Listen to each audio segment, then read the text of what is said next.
Good afternoon, everyone. We have a really cool call today for you guys. A couple pieces of housekeeping like I do on all these calls. InvestorShift.com.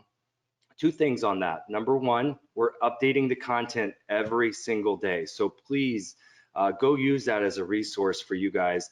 It's completely free. It's curated by us, by my team. And we're basically pulling everything that could be relevant to you as a real estate investor and what's happening in our economy and in our country right now, and really synthesizing that to, we write up a little thing where it says, why does this matter to you as a real estate investor? So I highly recommend that you go off and look at our site. Maybe in the evenings is a good time to do it. And then on Fridays, we send you a newsletter. So you can just opt in on the right-hand side. We just send you one email per week. And it's a summary of the best articles or the most interesting articles that we found or that we wrote or that you guys may have wrote. So we have a little contribute button, and we highly want you to use that and give us some good feedback. And if there's something that you think is useful to our group and to you guys as a whole, we definitely want to see that and put that up so that everyone can use it. And this that topic that we've been talking about the last 6 weeks or so, people over profits. And that's why I think this call is going to be really fantastic, because Eddie Speed, who you can see there, and then Jeff Watson, who you guys know really well, Eddie puts people over profits. He really works and really finds what the seller needs and what motivates the seller. And we're going to talk a lot about it today. But Eddie's been doing this for 40 years. Actually, I have a picture of me, Eddie. I was going to pull up. It's me at 5 years old, and that's how long you've been doing this business as a little kid. He's been around for a while. He's personally done over 40,000 deals, nearly 50,000 now. So he's been around the block and then around the block again and again, and he's watched these cycles. You know, he came in. Eddie, what was the interest rate when you first started investing? 20%. 20%. Can you imagine that? So the cool thing what Eddie's going to talk to us about is creative deal structuring and creative financing. And there's multiple levers that you can twist and turn and make it so that it's to your advantage. My wife, she always liked to lease a car because she could see the deal points and all the different levers that she could turn and make it so that the deal was in her advantage as the buyer or as the car leaser. So it's almost the same way, but in a house. So you got the terms of the sale, the loan, and the agreement. So if you know how to manipulate those things in a good way for both you and the seller, then you can make some creative deal structuring and make some money in this market. So this market has turned upside down instantly. So Eddie, with that, I want to turn it over to you and Jeff. And really for me today, I want to be the student, right? So a lot of the stuff you're talking about is even new to me. So I want to just be a sponge, and I recommend two things for all the viewers out there. One, get a pen and paper. There's going to be a lot of stuff covered. We're going to try to keep it really high level, but I was on a call with Eddie earlier this week. It was a 3-hour training call, and it was deep. So, and it was fantastic. And I took pages and pages of notes, Eddie. So I may be doing the same here. I may be typing away. Enter your questions in, but if you do enter a question in, try to make them generic enough so it's for everybody. We got hundreds on the call today. So with that, Eddie, thank you so much. And like I said, I just want to let you guys take it over. Thank you. Well, you were on a call with us this week, and that call was for guys that all are what I call the ninjas, right? They're all 100 house a year plus guys. And so I do training for some guys like that. But I have a heart for this business and people that are beginning, because I started at 20 years old and I was absolutely clueless. So I always have a heart for that. And you got my old buddy, actually he is my attorney, that is on the line with us today, and that's Mr. Watson. So I come up with some crazy ideas and he has to figure out how to pay for it. You know what I'm saying, Don? Yeah, I know. I know exactly what you're saying. Yeah, and so today is going to be a lot of fun. Eddie and I have a lot of these conversations, and he and I are both going to be trying to keep this at a high level. And Don, that's your main job. don't let us nerd out too much, because we will do it. I'll do my best. Yeah. Promises. So, Jeff, I thought it would make sense to start out, and I'll let you kind of, I'll kind of start it, and then obviously I'll let you kind of poke into some questions. And Jeff and I talked this morning, and we talk all the time. Jeff and I talked an hour and 45 minutes on Saturday. We've talked probably 6 to 8 hours since all of this privately. We've talked on webinars together and stuff, but I mean offline. Yeah. And we talked, I think on Saturday, Jeff and I talked more about mindset than any other single thing. We And did. so, We did. Jeff, I started in this business. I was 20 years old. I was a cowboy. I am a cowboy. Okay. I mean, so I'm not a cowboy for my day job, but it's what I grew up doing, and it's a lifestyle that I like as a hobby. Eddie, this was the first job you had where you didn't have to wear boots and spurs to work, right? No kidding. When I showed up at buying notes, it's the first job I'd ever had to take my spurs off. And so, I started out, my father-in-law and his partner got me started in the business. Now, 20 years old, seller financing has reached an epic level because interest rates are 20%. So people would assume the first mortgage, and the seller would carry a second mortgage at a lower rate than the banks could loan money at. What happened? What was causing that? Seller financing filled the gap conventional lending didn't fill.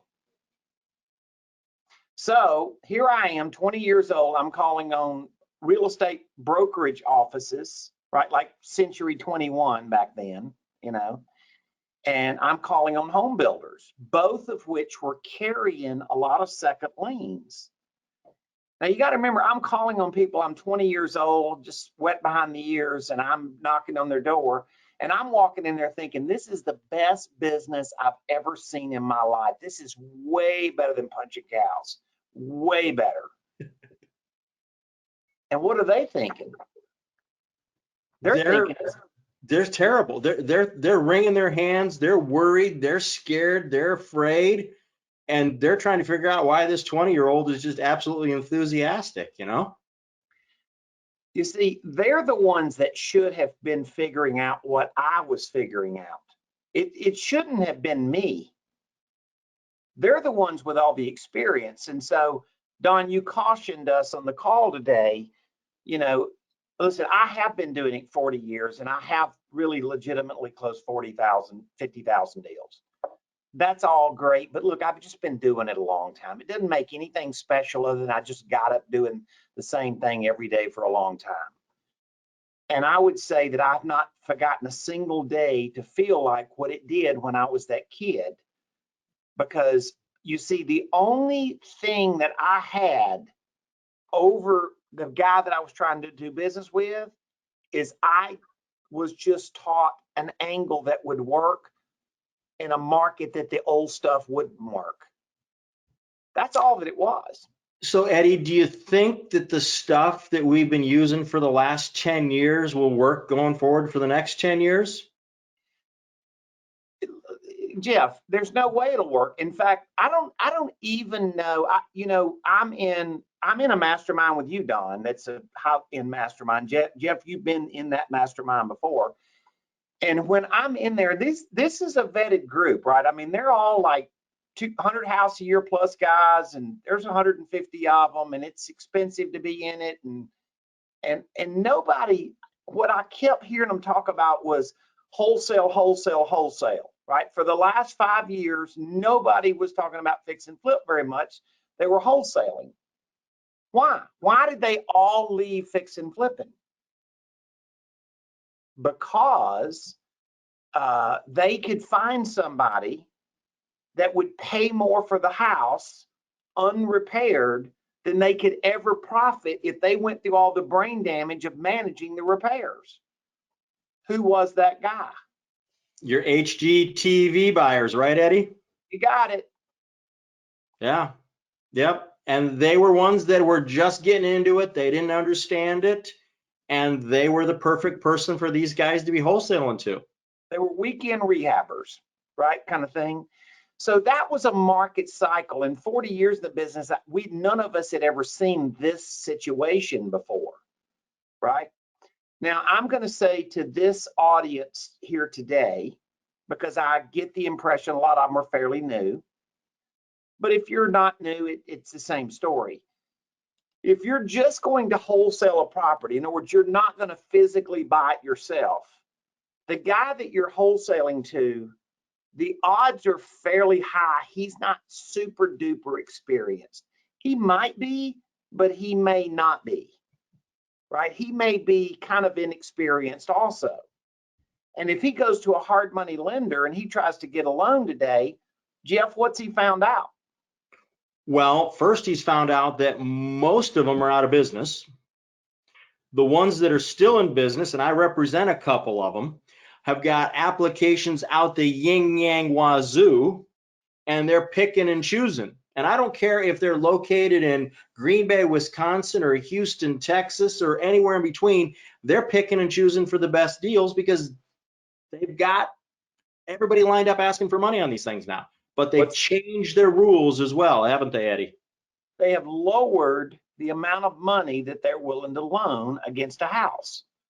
The loan compared to the value, the loan to value ratio, they've dropped it. Typically, the number I'm hearing is about 20 to 25%. I don't know what you guys are hearing, but close to that, Don? 65, 75% loan to value right now. I'm seeing, Don, I'm seeing a little more conservative than that. The smart cats that I'm representing, they're at 60%. They want that buyer to have some significant skin in the game. Yeah. So here's the deal. If you don't understand how to utilize creative financing, then you're sinking all of this cash into this deal or the guy you're wholesaling to, and pretty much that's not every time. Clearly, we won't say anything's absolute, right? But it's more likely to make the deal tip over than in the past. It's more likely to make the cost of capital too high, and with the uncertainty and other things, it just means it's not a deal anymore. Okay, Yeah. so there's a real simple answer to it. Oh yeah. Oh, there is, Eddie. And you and I talked about that on Saturday. We talked about it on Monday, but you've got to be able to turn the Rubik's Cube around and look at it from a different angle. So here's a simple answer. Let's just use a nice round number of the property cost and repairs is $100,000. So I know that may not be the price range in your market, but that's a nice round number we can work with. If the hard money lender, Jeff, were willing to lend 70% or $70,000, you could have the seller carry a $30,000 second lien. And Now, let me pause you right there, Eddie, because a lot of the people that are listening to this are going like, okay, I'm targeting absentee owners, I'm targeting free and clears, I'm targeting high equity in my mailing. So yeah, these are people that can do this. And they're willing to do it today, and they weren't willing to do it 60 days ago.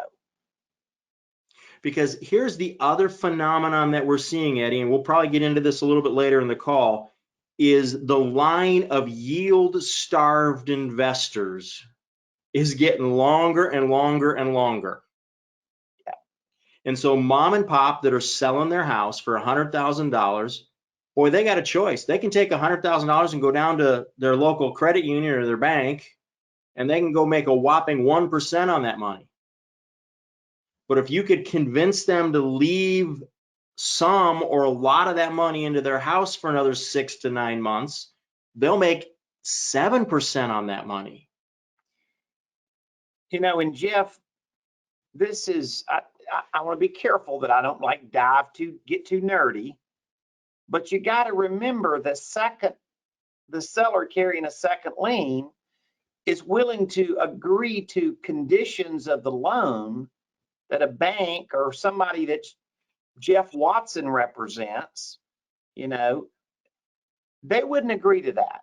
But that doesn't mean a seller won't agree to it. So now you're talking about not just a loan, but you're talking about a loan that's written on what we refer to and what Don referred to in the opening. It's a soft loan. Who says you have to pay interest? Who says you have to have a monthly payment? Or who says you have to pay it off when you sell the house? Exactly. Yeah. Maybe Jeff, that homeowner wants that income stream longer. You know, you could say, Eddie, what's that term you taught me a long time ago? Sleeping, where the note and the mortgage go to sleep for a while? Yeah. So Jeff, you're an attorney. So non-attorney this definition for us. What is a subordination clause? Subordination clause means that one previously recorded lien agrees to let a later recorded lien get in front of them in line. So picture you're in your grocery store now, practicing your social distancing on your little yellow or blue spots on the floor, and the guy in front of you with the shopping cart looks at you and says, "You can go ahead of me." He just subordinated. Okay, so if I'm thinking, Jeff, this analogy, if you've written this down on a piece of paper, you have a $70,000 hard money loan. He's first, and you have a $30,000 seller second, right? He's second lien, the hard money loans in first lien. But Jeff, we could write that document, that second lien, to read, if that hard money loan is ever paid off, that you would subordinate to another first mortgage and keep your seller second, still a second position. Yep, I've got that document. I've got a draft of like 5 different versions of that in my library. Yep. So Don, here's what that does. That means now that you used a financing technique to not just close on the property and not require your money, but now you could go cheapen up the debt service on a deal that sold for 100 grand, but it doesn't debt service like a 100 grand loan. So Eddie, if you do that, does it expand the pool of buyers that fix and flipper can sell to?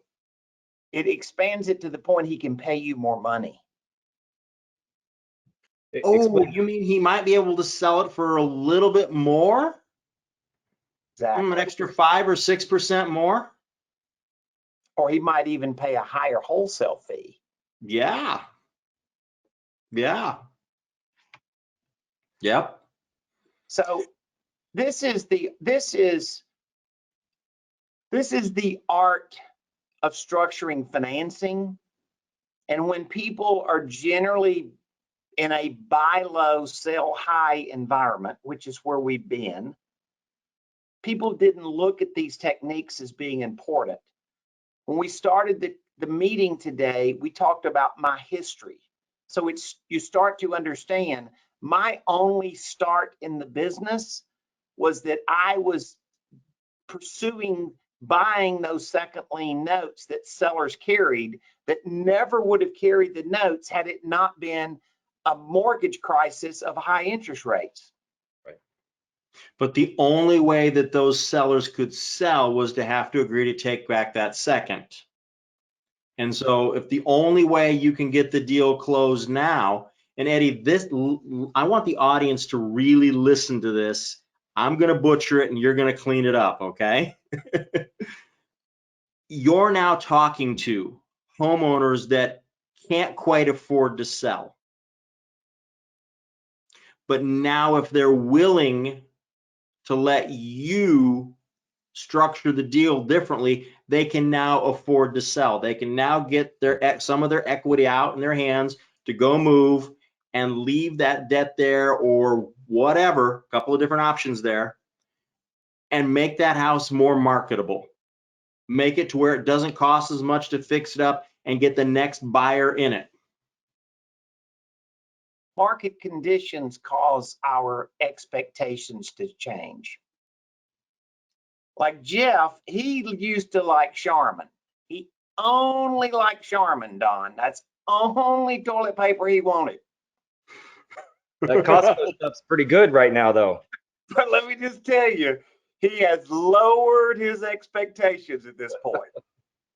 Oh, Eddie, if you only knew, one of my kids managed to snag a roll of single ply, and every day I'm like, still, I'm glad they got it. You know, I'm not complaining. Got a package of it, but anyhow, yeah. Here's the point, guys. I think we're trying to make to you guys. When you possibly entered the real estate investing business, you entered in a market condition. Your customers were somewhat conditioned to sell their house at a discount because for some reason it wouldn't sell through a conventional realtor the way it used to. Right? So the only reason the real estate investor exists is because somehow we're solving a problem that traditional real estate brokerage isn't solving. Is that a fair statement, Don, in most cases? Absolutely. Okay, so we're a market interrupter, right? We fix a market that otherwise traditional real estate brokerage doesn't fix. So think of this. If we can be another market interrupter and go structure some financing around the buy, not just saying it's all cash, then all of a sudden we can go do things that I'm fairly sure our competition can't do. Yeah, I think one idea here, Eddie, is maybe go through a case study. Maybe the one Kevin, the duplex, or some other deal that really illustrates this, what you're saying, just so people can get their. I'm answering questions here, but if you could just give a beginning to end little case study, that would be helpful, I think. I have a student. He lives in Seattle. Now, this happened prior to the virus, but this is an example of how you could structure something in today's market. So he's buying a duplex. There's a regular first mortgage at 5% interest. Okay, I mean it's 5% interest, 30-year loan. The payments, going to be almost $1,400 a month. Now in Seattle, that duplex is worth $325,000. Okay, so it rents for like $1,500 a side. Now that wouldn't be normal, and when you saw a picture of it, you'd think it's in Cleveland, Ohio. You'd think it's $80,000 or $60,000, but it's a high dollar market, and it rents for a lot more money. So here was his idea. I want to buy this and live in one side for free. So he was bantering with the seller of the property because they wanted to finance. They were willing to finance the whole property, but it would have worked either way. It didn't have to be all seller finance, but they were saying we have to have 5% interest or we're not going to do it. So his only choice, if they were completely unwilling to lower the interest rate, and they were, their only choice was he had to go pay, instead of $5,000 down, he had to pay $65,000 down. Or there wasn't a deal. Okay. So when he was showing me the scenario, and he was saying, I need my payment to be $1,400 because I want, to apply of the rent, I want to apply $100 towards taxes and insurance. And then my new bride, my new wife, we can live in the other side for essentially for free rent. We can own it and not rent it, and then we're doing great. So when he brings the deal to me, I says, okay, so you have $60,000 gap in your financing. Yes. And I said, you can't pay any interest on it or any payment in it, or it throws you out of your cash flow. And he said, correct. I said, then you can get the seller to be willing to finance that gap for you. And for that little piece of the deal, they're not going to earn any interest, but they get to sell it and not reduce their price. So Eddie, so you become they become the bank on that second, and your student can structure that loan in a lot of different ways. Is that correct? You think in terms of it's your chalk and your chalkboard. So And there's no lines on that chalkboard. You get to put down the lines and the picture. Freestyle. So I coached him into something that was probably more aggressive than maybe he would have tried had I not coached him. Right? I said, structure that $60,000 loan at 0 interest and 0 payment due in 15 years.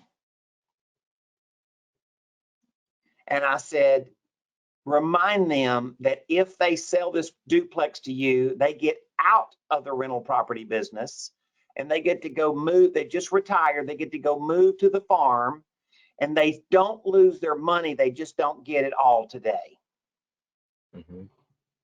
He called me back and he says, and I had to mentally get him, the framework in his mind straight. He called me back and he says, I got to admit, he said, they never even, there was no hesitation. He said, but I'm going to admit to you, Eddie, I lost my nerve a little bit. I said, you did? And he goes, yeah. He said, I didn't say 15 years. I said 10. You got weak. But the point is that you said, Don, was this, and that is all of a sudden that was a real estate deal that was going to fall apart because of the expectations of the buyer, who was my student, and the expectations of the seller, except for the fact that the buyer, my student, came up with financing terms that made everybody happy. Now, the seller would have never thought of that, right, Jeff? They would have never thought of that structure. No, they would have never thought of it. They'd have just simply been like, well, I guess we can't do a deal. And many other buyers would have gone like, well, I got to go find the 60 somewhere else or I can't do the deal.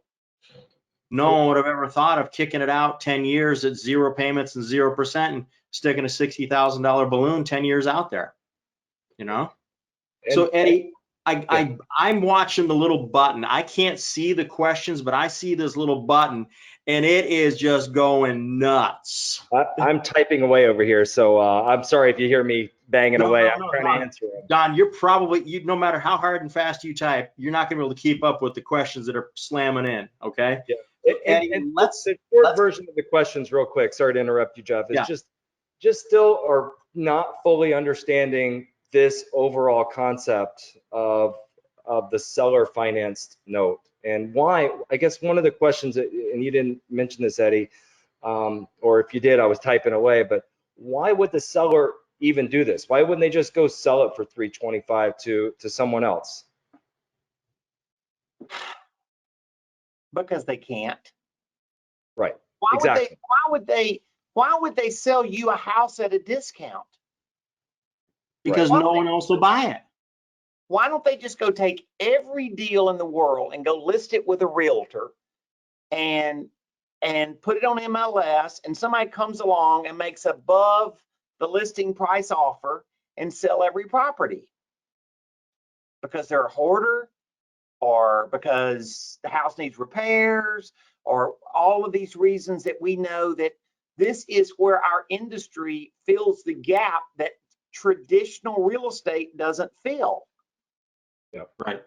So in addition to filling the traditional real estate brokerage role and the agent role, we have an opportunity to fill the gap between in the lending space right now. We can do stuff that other lenders can't do. We can show people how to buy houses, whether they're bringing in hard money, and how they make up the difference by getting the seller to cooperate with that subordinating second. And then you come in with your hard money at 60, 65% LTV, and you've lowered your overall cost of the deal, which makes now you're going to make more profit. You make the house better to sell, easier to sell on the back end. So we can show them how to do that. We can show them how to bridge other things. There's a lot of different choices, but you have to step out of the rut that you've been in, where everything is, I'm going to get money, I'm going to pay cash, I'm going to close quickly, and I'm going to sell as much as I can later on. No, you're still going to pay some cash, but you're going to structure the deal a little more thoughtfully so that you can do more deals. So Don, I know you've got some questions and I want to cover those, but before we do that, I wanted to leave a thought based on what Jeff just said, because this answers, Don, I think what you talked about at the beginning, which is, why does this matter to you? Why does this matter to this audience, right? And the answer is, what would have been a perfect scenario 60 days ago in most markets is not the same deal today. We all know that, I don't know any hard money lender that they've all changed their loan to value. I mean, am I right, Jeff? I mean, is that pretty much a generic statement? The ones that are still in business have changed their LTVs. The vast majority of them are gone because they all had hedge fund or Wall Street money, and that is just frozen up. That's like what you and I were talking about, Eddie, before. You know, it's Yeah. gone. So the market has changed. The real estate investor has a greater advantage, believe it or not, than he had 60 days ago, if he understands how to structure deals better than his competition. 60 days ago, it was buy low, sell high. Structuring deals wasn't even a conversation. It was just get the contract written and flip it to another guy, right?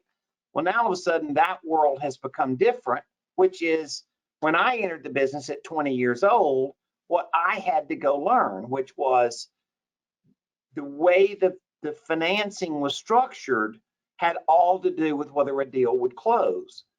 And I encourage you to embrace this, because let me just tell you something, it is worth a lot of money. Well, Eddie, I'm going to just make this observation. Since I've been hanging out with you for the last 10 years, I've stopped rehabbing houses, and I make more money with a pad of paper and a financial calculator than I ever did hiring crews to swing hammers and run sawzalls. Paper's a lot easier to handle than sawzalls or whatever they're called. It is. It is, and I encourage you guys today, remember, this may be the first conversation you've ever had about this.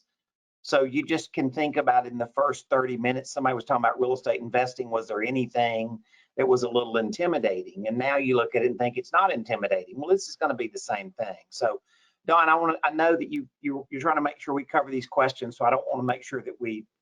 Yeah, I've just got 3 questions, and you can answer them real quick, or if you need to take some time, feel free, but otherwise just go quick.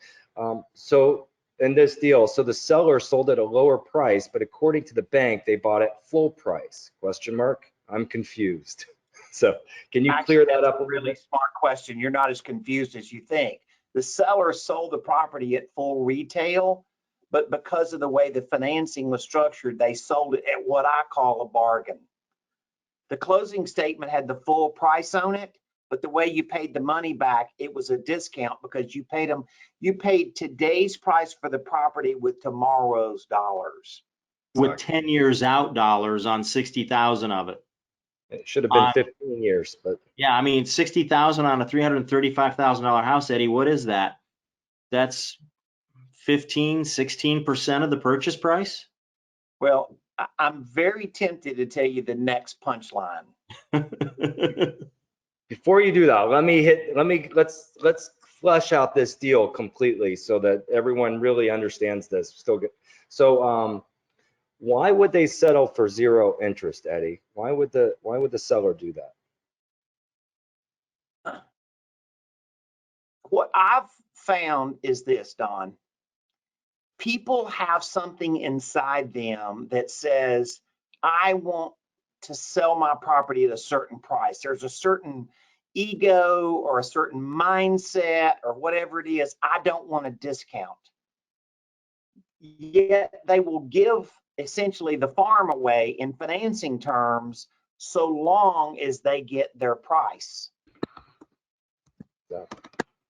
And that's just a 40-year observation, right? So I would say, if I can help you with one thing, because I've seen, literally probably seen 300,000 or 400,000 seller finance notes. 300,000 or 400,000, I said, right?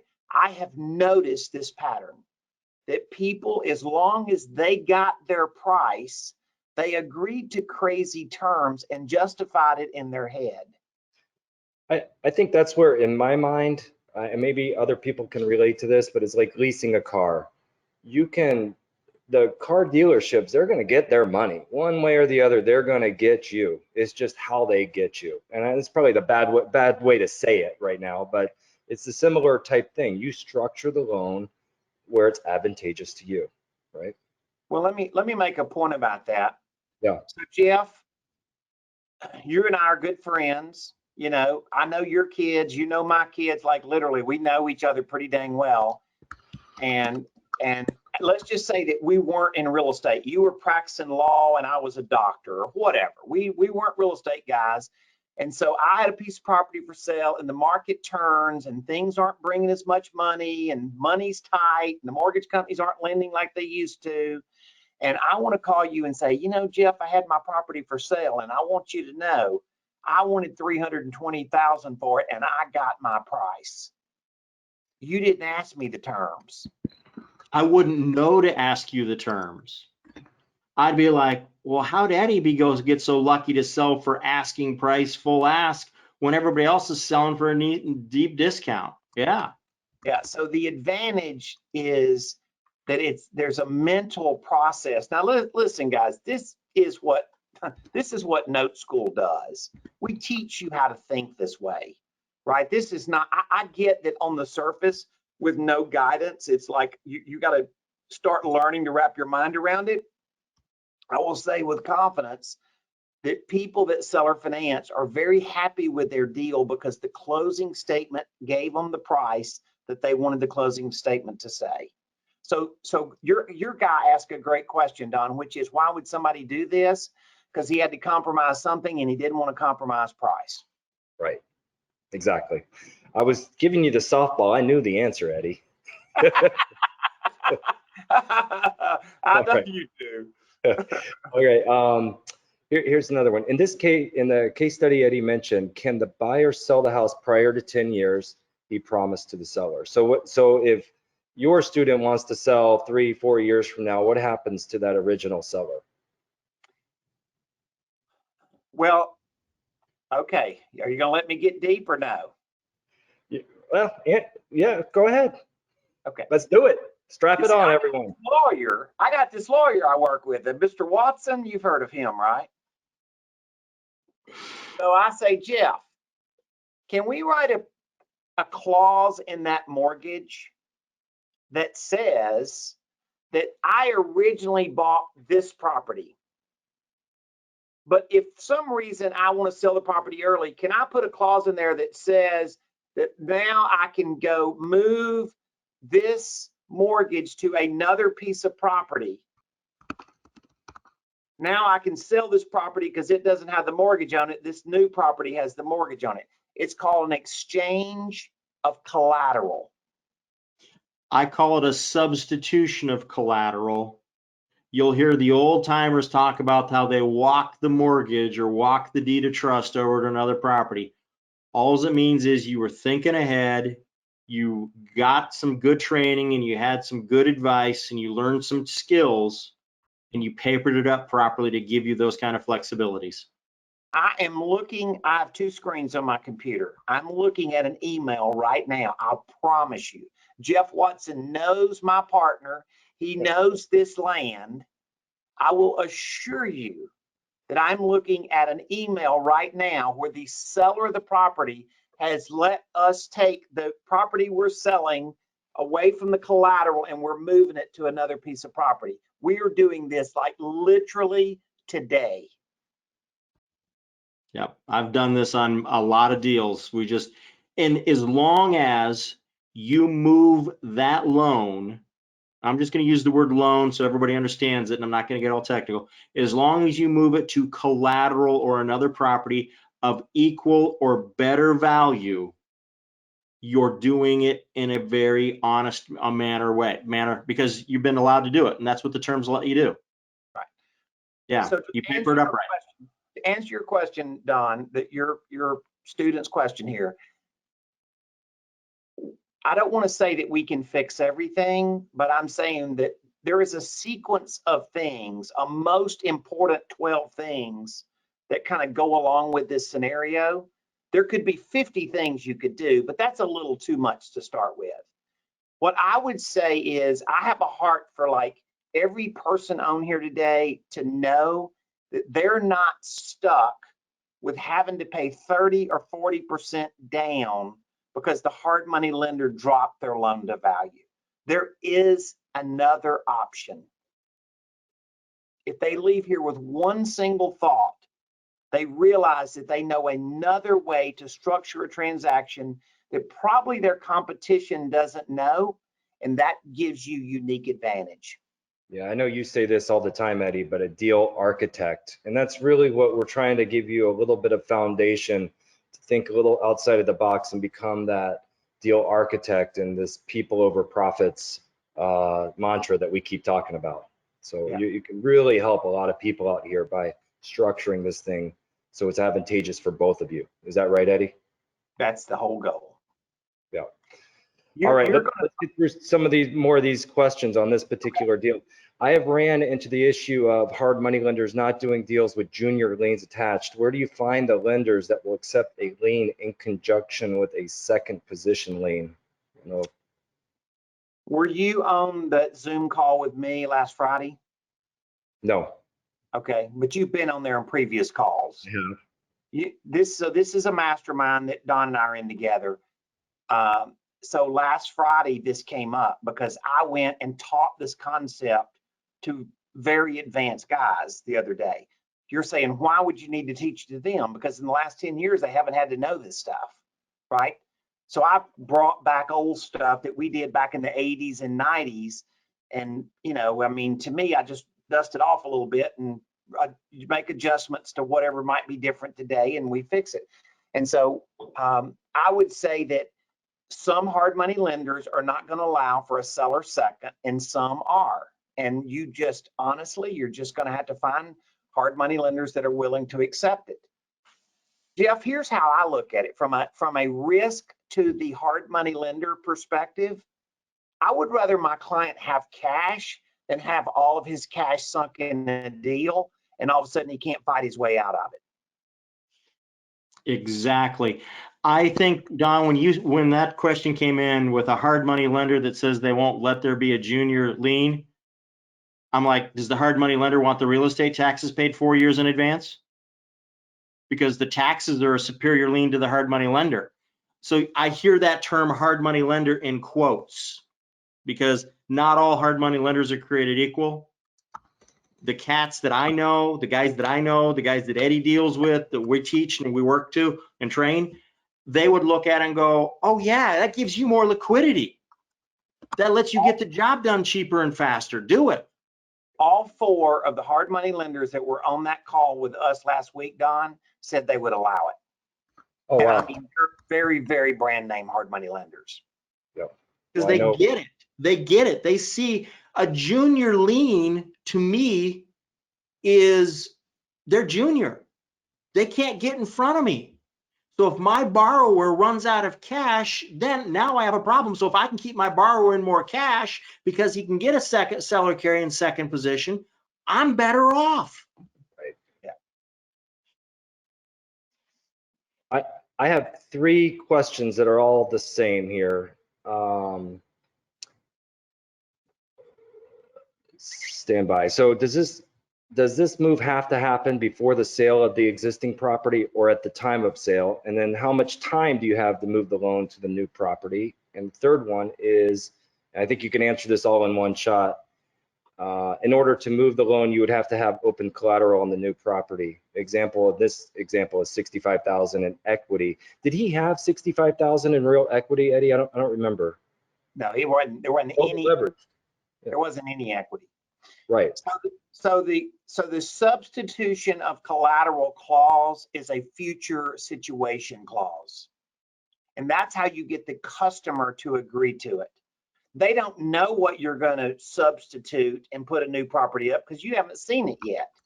You just put a clause in there, working with the right attorney, you put a clause in there that says if you bring, as Jeff says, as good or better property, that they're willing to do it. And I have experienced this over time, that there could be a point of contention down the road, but I haven't had a lot of pushback with it because of the way we worded it, that we said, as Jeff said, right, as good or better collateral.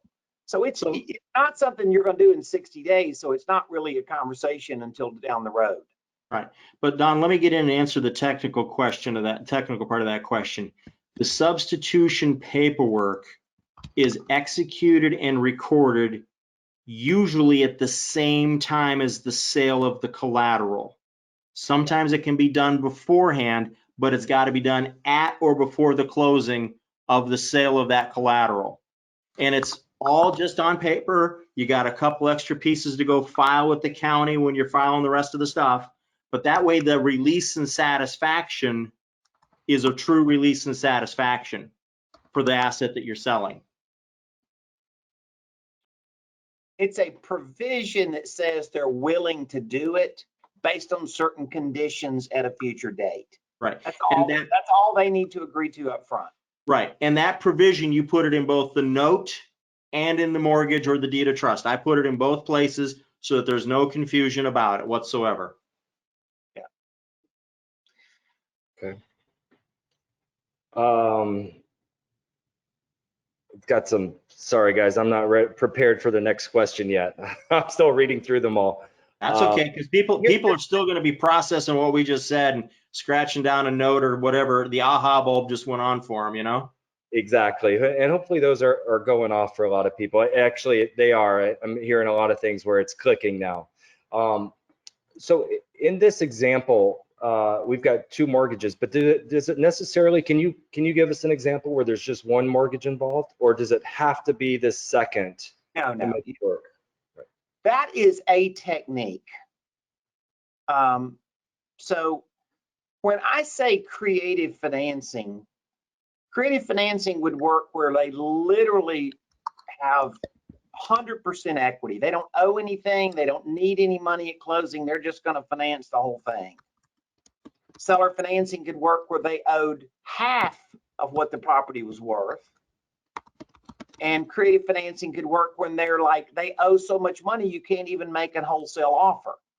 Now, without trying to go lose the ground that we have helped people gain in comprehension today, those are different scenarios, but it does allow you using strategies to solve literally that many different problems. Not exactly the same way, but in different ways you could solve that many different problems. So we solved a specific problem on that duplex in Seattle in the fact that the way there was enough financing on it with enough of a monthly payment, there was about $60,000. It just you could not put that payment on the deal. It wouldn't, the cash flow that he desired wouldn't support that. So how he did that was, the strategy here is, I'm going to take this amount of money. It's going to be zero interest. There's going to be no payments due. It's just going to be a lump sum due in the future. Now look, I've trained 10,000 engineers. So I will say, yes, you need a strategy to figure out how to pay the loan off in the future. Okay. So here is another likely scenario. It's not an absolute, but it's likely. The other clause that Jeff and I would want you to always put in that note is that if they ever decided to sell that note, they would sell it to you first. So this isn't just an individual that has a note. They're like the bank, but it's not payable to the bank. It's just payable to John Doe individual. Okay. He wakes up down the road 5 years from now and he says, dang, I'm owed $60,000, but that's in another 5 years. I'd like some money today. So he calls a note buyer. That's what I've been for 40 years. He calls a note buyer and he says, what would you pay me for my note? Well, before he can sell that note to the note buyer, you've written a clause in there that says, hey, you got to come bring this deal by me first. So let me tell you a little story.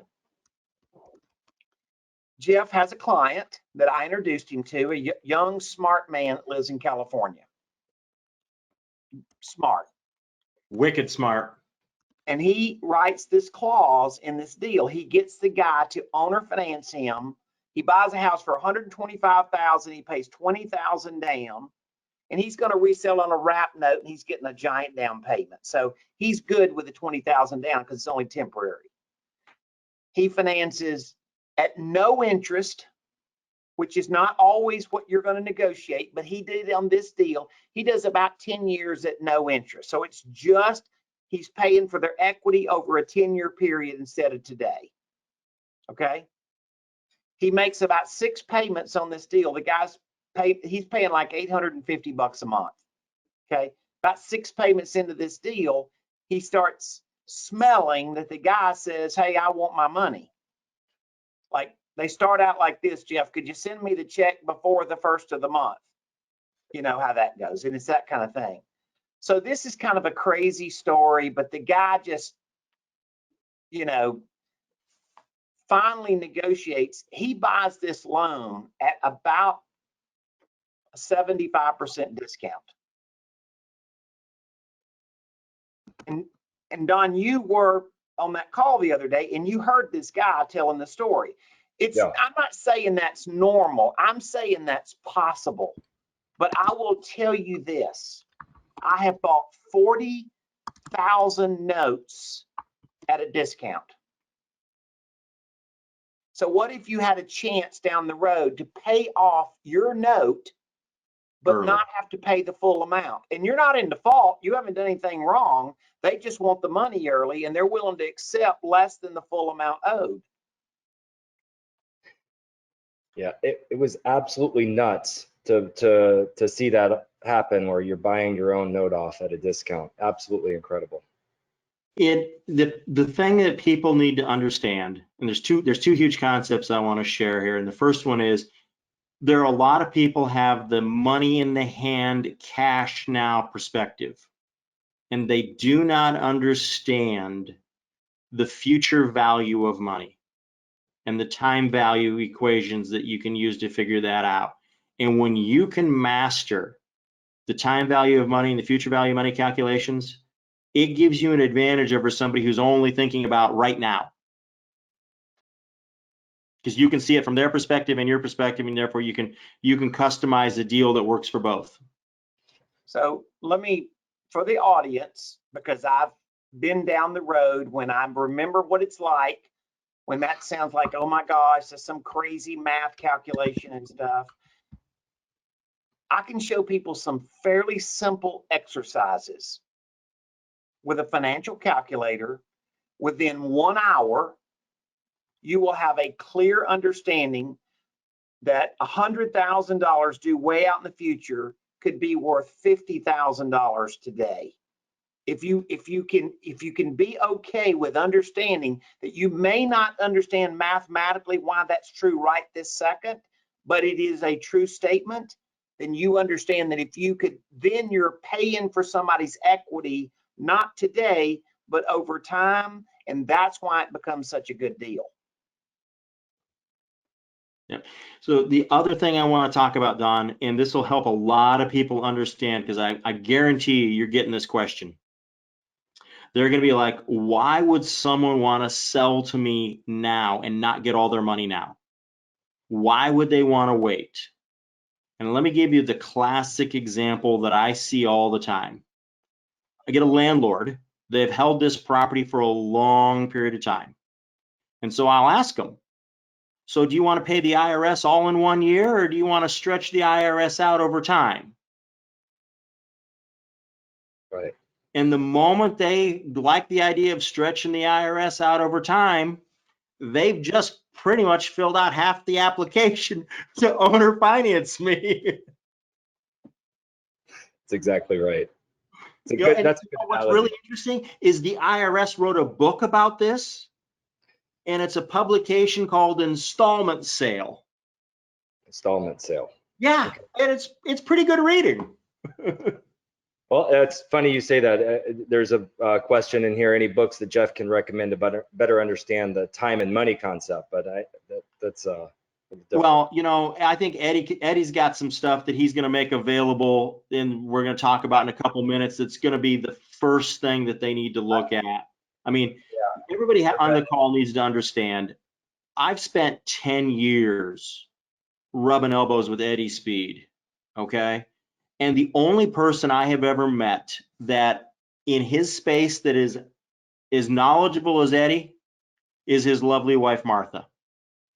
Okay, that's it. Those are the only two people that at the volume that they've been playing in this space for this many years, that's it, just those two. And I mean, Eddie, I can still remember how good dinner tasted the last time I was at y'all's house, okay? So folks, that's how I've gotten to where I am. Yeah, Okay. and I'll second that too. I've known Eddie longer than you, Jeff, believe it or not, and just fantastic human being, number one. And Eddie, you love to educate. Like you're like the classic educator. So it's really cool to see. All right, enough about Eddie. Hey, Jeff, a question for you.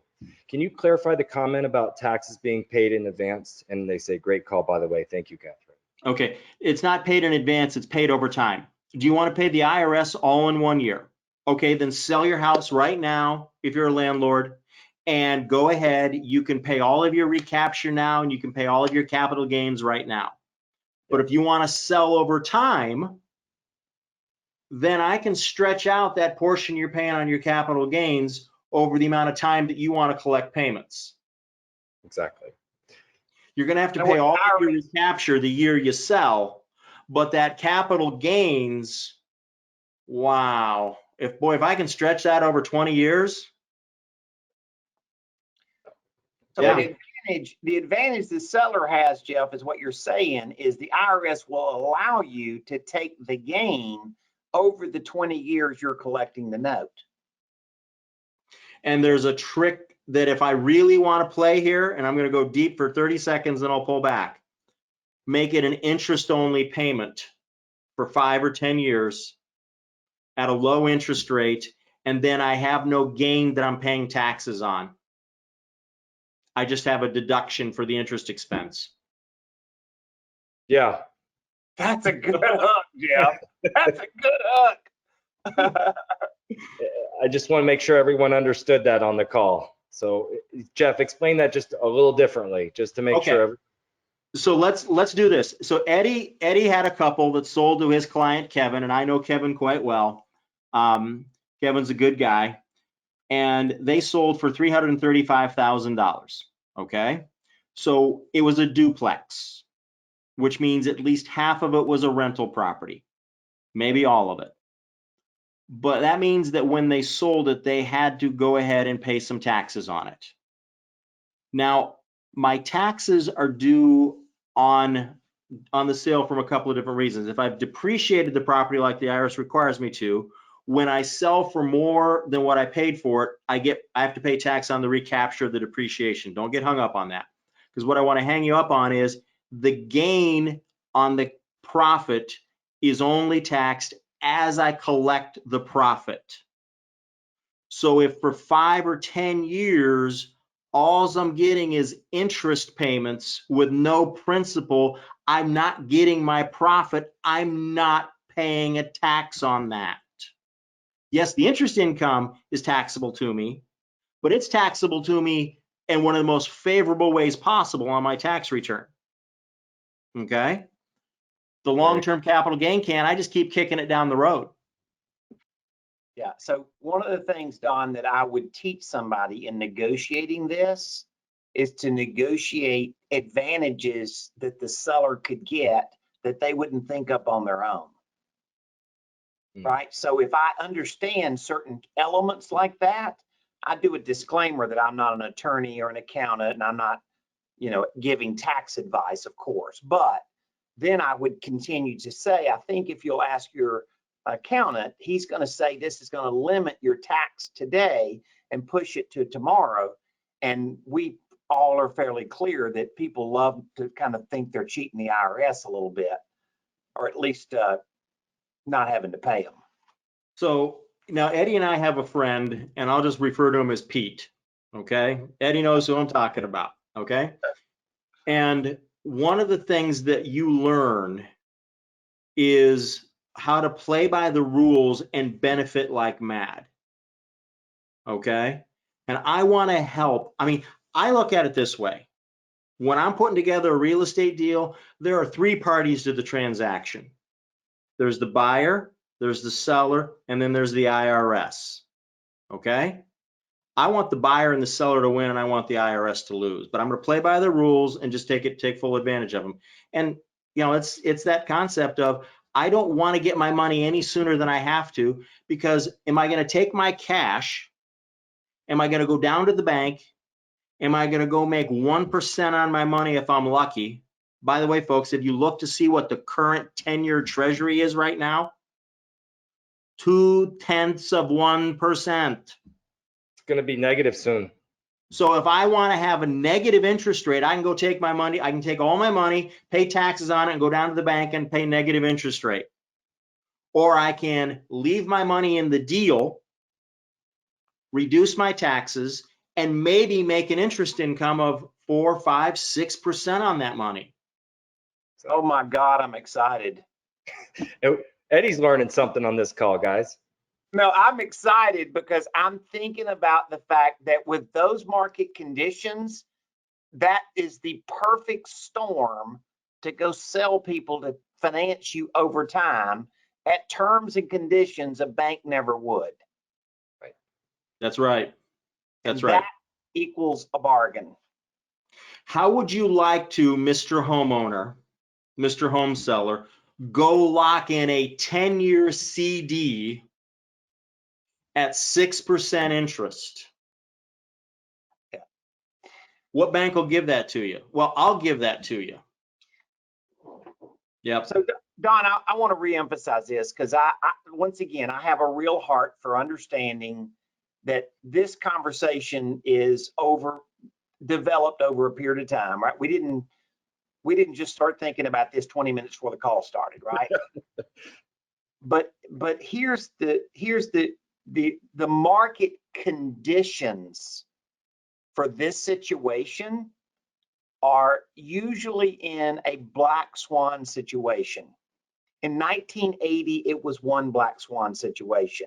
Here in Texas in 1986, it was another. In 1998, 8 of the biggest 10 mortgage companies went out of business. Securitization crisis. Remember that, Jeff? Mm-hmm. Then 9/11 happened in 2001. In other words, people ask me how I figured this stuff out. I figured it out in bad market conditions because there wasn't any real money. I had to structure financing around deals because there just wasn't cash. So when people look at the market conditions, they go, oh my gosh, what's going to happen? And like, can I really seize an opportunity here?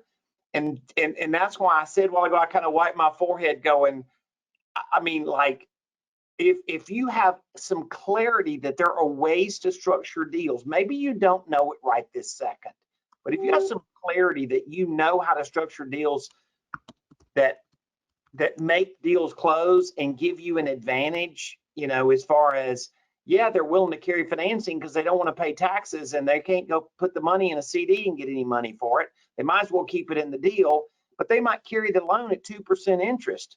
Hard money loan's going to be like 12% interest, which is better, 2 or 12. You see what I'm saying? So these are the things that if somebody's looking at this going, I'm kind of trying to figure out where my real estate business is right now and where my real estate business can go. From a guy that's sitting here that's fairly seasoned, I'm saying this ought to be clear. There is definitely a way you can go in this business and make it opportunistic. Yep, absolutely. I want to transition in just a minute, but I want to just ask a couple more of these questions that related to this deal specifically, Eddie. So while this creative financing is in place, so this 10 years that they're holding the note, who actually has ownership of the property? I know that's a simple question, but can you just clear that up for everyone? The guy, my student, Kevin, owns the duplex. He pays the taxes. He pays the insurance. He collects the rent. Lives in one half and rents out the other half. That's right. And essentially living for little or no cost in a beautiful home in a really nice city. Yeah. Who owns the Good deal. note? Let me rephrase the question. Who owns the note? The guy who sold it. Yep. So the original Owner of home the note sellers, is the bank. Whether the bank is an individual that sold the property or whether it's literally a bank, the owner of the note is the guy who's receiving payments on the note. Yep, that's a great question. even though he's not receiving anything, Doesn't zero matter, he still owns the note. still owns the note. I just want to What make if sure. what if I gave you a post-dated check that's dated, the check's dated 2030? Right. Do you own the check? Yeah. Yeah. I mean, Eddie, if you want to do that, we'll test this. Okay. You give me a check for $1 million dated January 1st of 2030. I'll hold on to it for you, Eddie. Right. So Eddie, this is a great question. So we got a lot of people with, they're looking at a $300 or $265,000 cash deal. Like, where is that going to come from? So the question specifically is, do I need to have a lot of money to start doing this, or am I not getting it? Question mark. So can you clear that up too with financing and how you can structure these deals the right way? So there's no absolute, but I can tell you with 1,000% integrity that in Hattiesburg, Mississippi, living in a KOA campground in an old 10 by 40 mobile home, I started doing this business. I'm not exaggerating on any point of that. When I started in this business, my father-in-law was an old Southern gentleman, Mr. Shoemake. And Mr. Shoemake was having the very conversation with me like we've had here today. And this 20-year-old kid living in a 10 by 40 mobile home goes, Mr. Shoemake, this financing business sounds awesome. Only problem is I don't have any money. And Mr. Shoemake, in an old Southern accent, goes, boy, you're missing half the equation. He said, you don't buy these loans or these properties with your money. You buy them with other people's money. OPM. And obviously that's a lot of what we teach. So Don, I want to go back to that question where somebody asked about the 265, because they were taking the 265 and adding the 60 to it and coming up to that purchase price. The buyer was making a payment to the seller on a $265,000 first position note secured by a mortgage there. The second note of $60,000 was the one that was tucked in sweet and going to sleep for 10 years. Yeah. Okay. He only paid $5,000 down.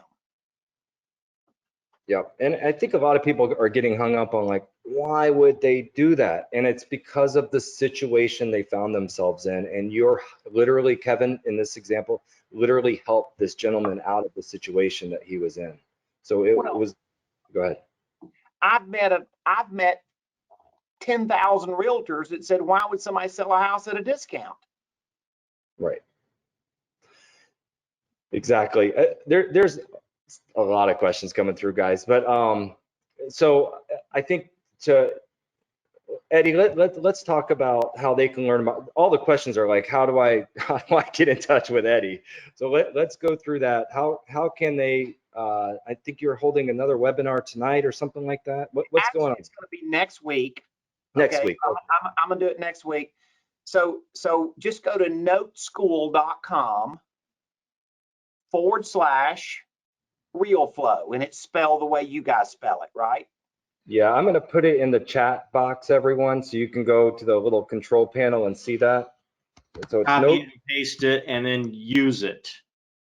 Yeah. So the first thing we're going to do is we're going to give them a nice little read. In fact, Don, you read it today, right? Yep. It was a quick read and unbelievable. How do you think I know so much right now? So we're going to give you a quick read, and it really, I think, addresses a lot of the questions that you have. And then secondly, we're going to do a training with you. And by the way, the guy that's going to do the training with you about 10 years ago was exactly in your spot. He had never bought a property. He attended, some training. I want to learn more about this. I know he was a Realeflow user for 100% fact, Don, by the way. And he helps me with kind of one-on-one training to get people started. I do a lot of stuff, Don, with guys that in a circle you run with, or Jeff, or those things. And you can, but I have a heart for not getting you overloaded with too much so that you lose the vision of what you can accomplish. And so this guy, Brian Lochner, is rock solid. I mean, this guy is the best I've ever had help me doing this. He really connects with beginners and shows them how to do it. And he definitely has a heart for it because he's been there. And so he'll do like a workshop, and there'll be some options at the end of the workshop. And sometimes people say, I'd like a little more. And he'll even say, hey, man, just, come to if an hour and a half wasn't enough, you can come to a one-day thing that we'll do. So we'll slow it down. Case studies. I intentionally today wanted to make this more conversational instead of but we teach with case studies. We definitely believe in teaching with case studies, and we'll just unpack what's possible. I mean, you want me to blow your mind for a minute, Don? Sure. Okay. So Jeff Watson happens to be an expert in self-directed IRA accounts, right? I know he is. That's kind of what I love doing. So Jeff will tell you that you can go buy a note at a discount and take somebody else's money and fund most of the cost of that note, and take about $1,000, maybe 500 of your money, and own the back half of the note. So you could buy a 20-year note, sell 10 years up front, they pay for most of the note, and the back half of the note, you have $1,000 invested, and you are collecting payments on the rest of that $100,000 note. Now that sounds crazy, but that's the kind of techniques that we teach. It's being a deal architect. So Eddie, I got to interrupt you because I got an email yesterday from a borrower wanting to find out the payoff balance on a note like that inside my IRA. And I was like, do I really want them to pay me off? I haven't gotten a payment yet. There's still a few more owed to the front end holder, and my IRA sitting at the back end. I'm like, yeah, I'll take my money now, Yeah. The idea is this. If what we're saying today is just of interest, if you can see there's possibility, look, it's really easy to slow it down with like we use PowerPoint, but it's like slow it down with a whiteboard, lay one number up at a time, build the story, lay it out, do all that kind of stuff. It starts becoming really easy to follow. Yeah, the one thing I took away from all of your trainings, Eddie, throughout the years is you're a very, very visual person, more so than anyone else I know. And I think it's killing you not being able to get on a whiteboard or a nice PowerPoint right now. So to see the way you amortize the loan and balloons, and when you get into more advanced techniques, you got to have the visuals, or else you get lost real quick. So today's conversation, but all the stuff you'll see, Eddie has a lot. So here's the biggest takeaway I would say of all today. In all of the cycles and all the black swan situations, I can tell you with 1,000% integrity that my net worth jumped more in those cycles than it ever did when things were great.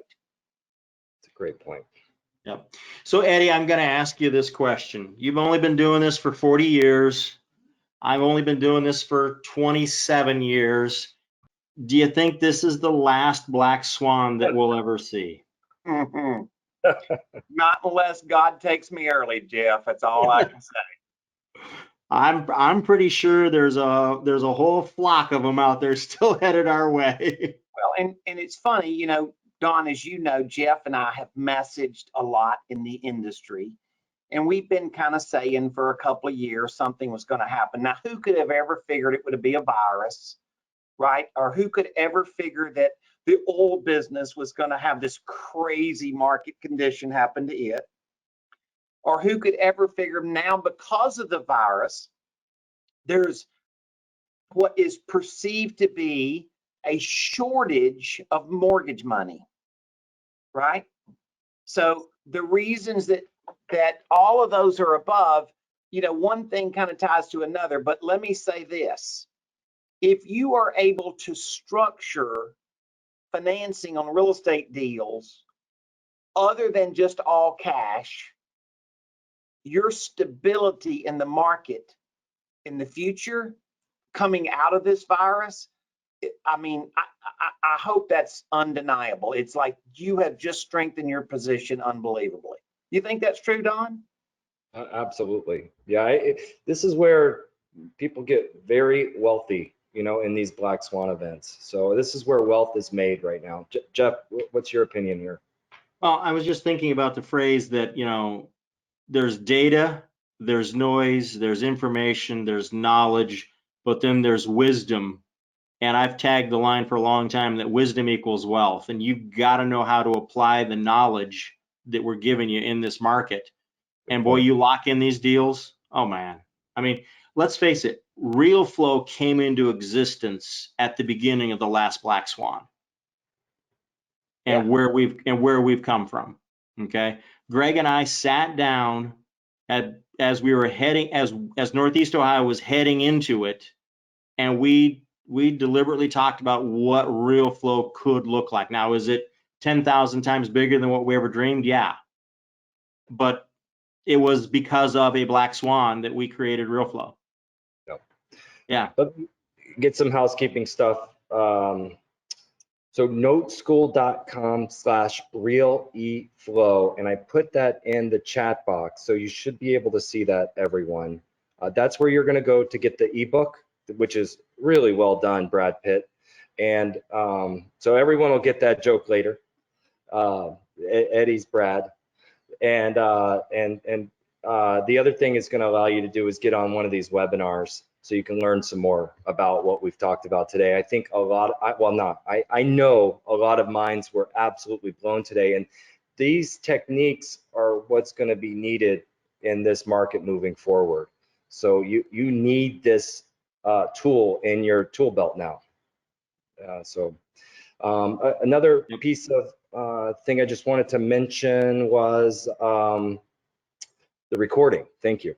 The recording is on InvestorShift.com, SHIFT.com. I said that at the beginning of the call.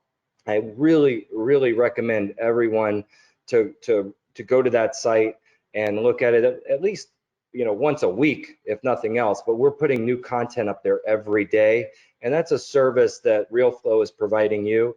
And if you have Realeflow, or if you have our free trial, know that all of the courses, we've unlocked all of those with this pandemic. You guys have a lot of time at home, so we gave you the courses. Nothing about what Eddie's talked about today, but those are in there as well. The stuff that we talked about today is really, really intriguing for sure, and to be brutally honest, it's new to me. So especially the stuff you talked about earlier in the week, Eddie. Man, that just these things, once you know what the seller wants, you can back into that in a lot of different ways. Is that right, Eddie?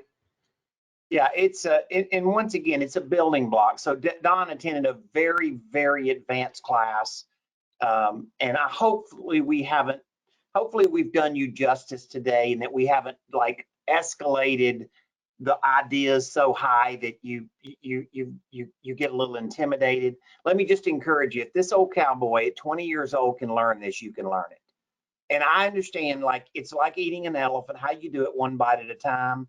But that's why we're just trying to give you some good, solid resources to get a deeper hold, to start to understand more ideas, see some case studies, and all of a sudden you start realizing how it would apply in your business. So. Yeah. And Eddie, Don, I want to go back to the other thing you were talking about, updating the site on Friday.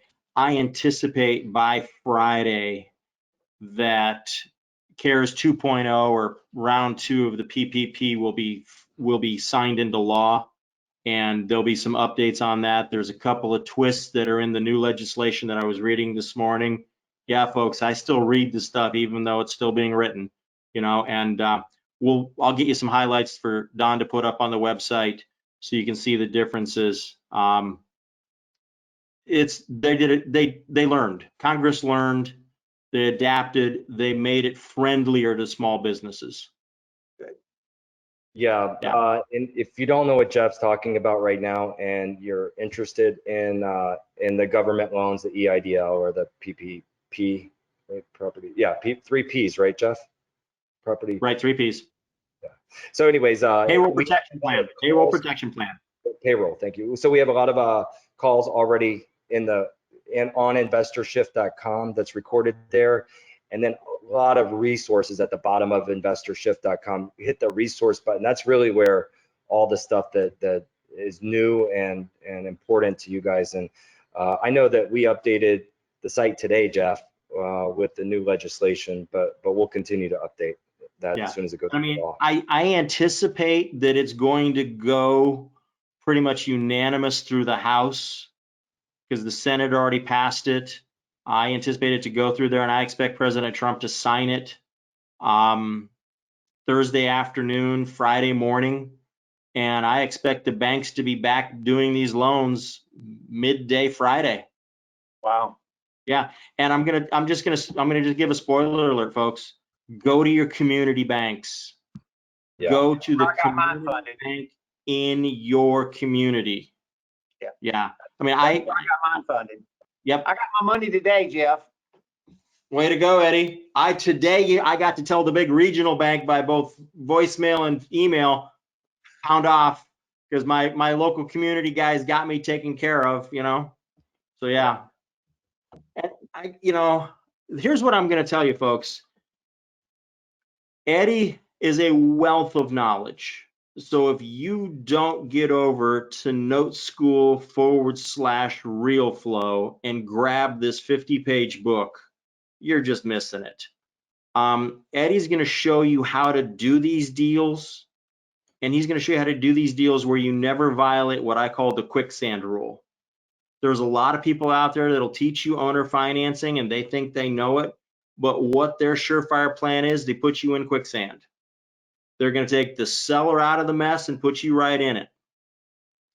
Eddie's plan, we don't believe in the quicksand rule. We pull the other person out of the quicksand without us falling in the trap. Yep.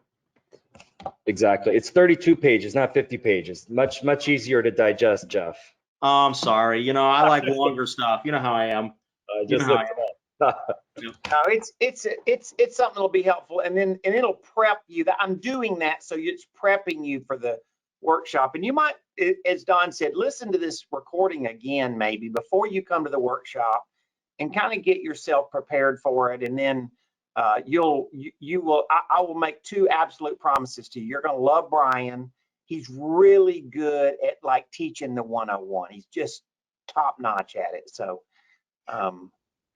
And then, Eddie, I'm going to make one other comment. Folks, you're going to have to do what I did. You're going to have to write down a term you don't understand, and you're going to have to go look it up. Exactly. And then read it, and then figure out how it fits in the deal and what does it really mean. Because until you read substitution of collateral, or until you understand what a subordination clause is, or what a right of first refusal is, you're not going to understand walking the mortgage. Yep. Absolutely. Eddie, any parting words you'd like to give us some more wisdom at the very end here? No, I really, I hope we've done one thing today is I hope we've given a vision of there's market conditions that are conducive to being other than just a buy low, sell high operator. And I think we're entering that market, and I've spent my life doing it. I've taught my kids how to do it. It's in my skin. I love it. And I just hope it's something of interest to people. It has to be. If you're going to be an investor in today's new market, this is a requirement now, from my point of view. It's not, you can't just go rely on wholesales and fix and flips and standard easy deals. You're so right, because the typical person that's been listening to us the last month, if they were wholesaling 2 months ago, 3 months ago, a lot of the people that they were wholesaling to are out of business. Yeah, or they're not buying. Or they're right? not buying, or they're scared to death to buy, or their money's dried up, or whatever. And boy, when money leaves the system like it's being drained out of a tub and you see that vortex going down the drain, man, you have got to figure out how to create financing structures that avoid that problem. Yep. And that's what Eddie's the best at. We're still getting these questions. You are, yeah. And we're still, I'm going to say it one more time, noteschool.com, /realeflow. It's in the chat, guys. So you just look in the chat section over there. But that's the step to get the book and then to go to the webinar next week to learn some more information here. So thank you, Eddie. I know this is a lot of time out of your very, very busy day. Everyone, you should see the comments. I'm going to send them to you, Eddie. And thank you guys, by the way, for all the wonderful, wonderful feedback. It gives you a little goosebumps here if you guys could read it. But thank you. We appreciate giving back. The people over profits is something that we're really, really embraced. So thank you guys, and thank you, Eddie, for all the time today. Thanks, sir. All right, guys. All right. You guys have a wonderful Peace. afternoon. Thanks, everyone, We're out. again.